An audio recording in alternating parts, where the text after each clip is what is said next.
Shut up.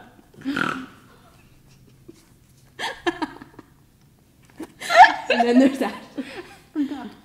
Okay. How many mission trips have you been on? I've been on 4. This is my first. Or was. Did you want to go? Yes. I invited her. You just knew you wanted to go. Yeah. Basically. How'd you know? Because I wanted to help serve others that didn't have what I have. And I was fortunate, I guess. People have talked about God moments. So I don't want you to tell me if you had a God moment. I want you to tell me what a God moment is, because nobody else has done a good job doing that. Okay. I think maybe a God moment would be seeing somebody, like having to impact somebody the way that you did, like you worked for them, you did important things for them, and seeing what you caused and seeing what you gave to them and having that be the blessing, maybe.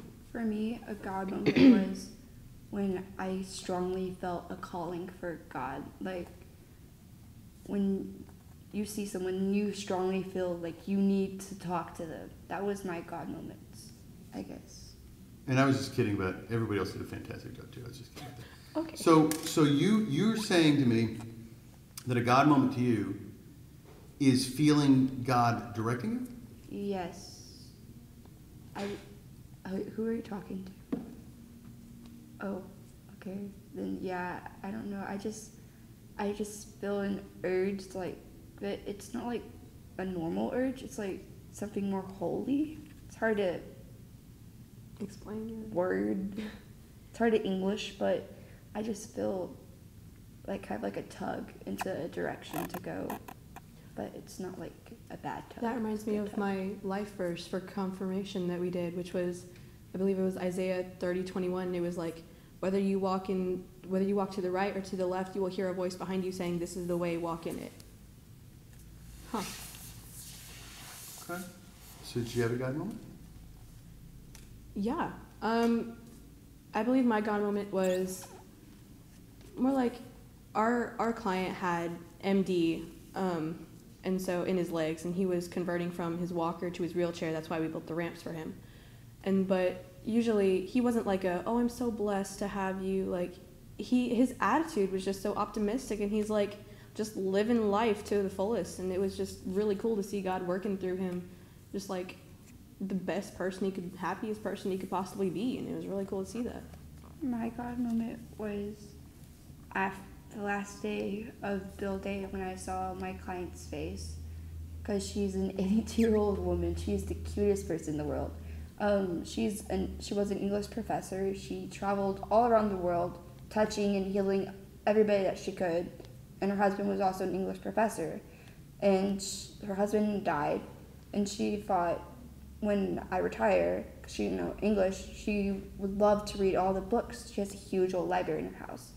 But she's going blind, so she can't read anymore. So she's really lost a lot of things she cared about.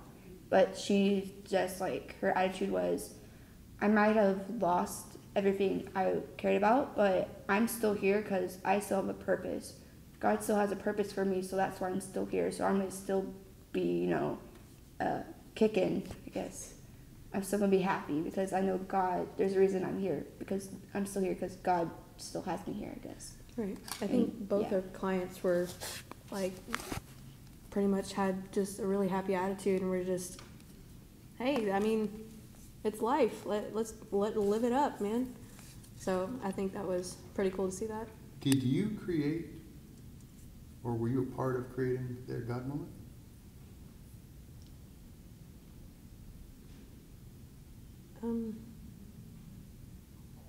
I think we had maybe like 0.5% maybe, because my client, other than being just normally optimistic, he saw the ramp and he was like, whoa, like that's pretty cool.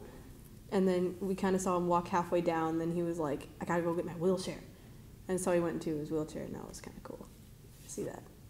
I think we helped my client kind of because she can't leave her house unless somebody helps her, so we kind of gave her more freedom to get down into her backyard. So I think we gave her more hope. And when we saw her smile after she saw everything that we done, I think we created a God moment for her. That's sweet. What does that mean on your shirts? Choose to be. You have to make the conscious decision to choose to be grateful, or choose to be self-conscious, or choose to be whatever you want to be, whether that's good or bad, preferably good. But you had to choose to be loved, and choose to maybe accept him into your life, accept God into your life. I guess for me it means you could choose to be sad, and you could choose to just be a little sad potato, but you could also choose to be happy, and you could choose to be holy with God, and there's either way, happiness, sadness, it's your decision. Nobody else can make it for you. What did you choose to be this week? I chose to be like how I am on every mission trip, just upbeat, happy, loved, and in the moment with God whenever I could be. I chose to be someone who tried to make everybody else feel happy, I guess. I chose to take care of people who were sad, I guess. What was the hardest thing to choose to be?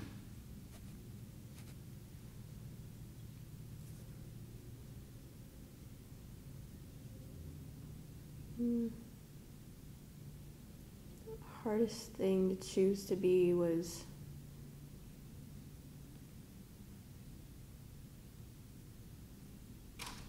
I don't know, maybe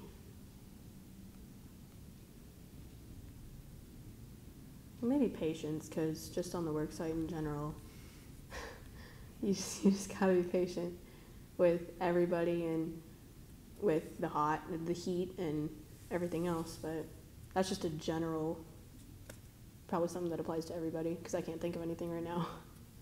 For me, it would choose to be, well, I don't really know how to say it, but just keep going. Like, I can't give up. I still have to wake up the next day and help for a good cause. So we're doing this right now because it's fresh.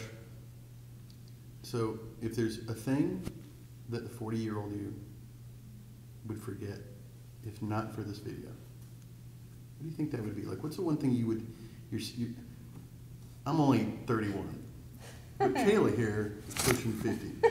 So if she was you, I thought you were 25. if she was you, and you're looking at her right now, what would you tell her? Don't forget this.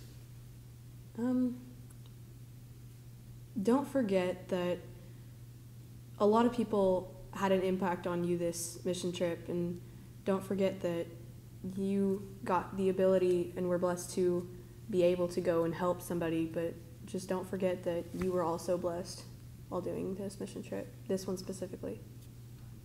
For me, I don't want to forget that God always has a plan for you, that even though stuff is hard, God will always, there's a reason for you being here. Yeah. Okay. Anything I left out? Anything else you want to say?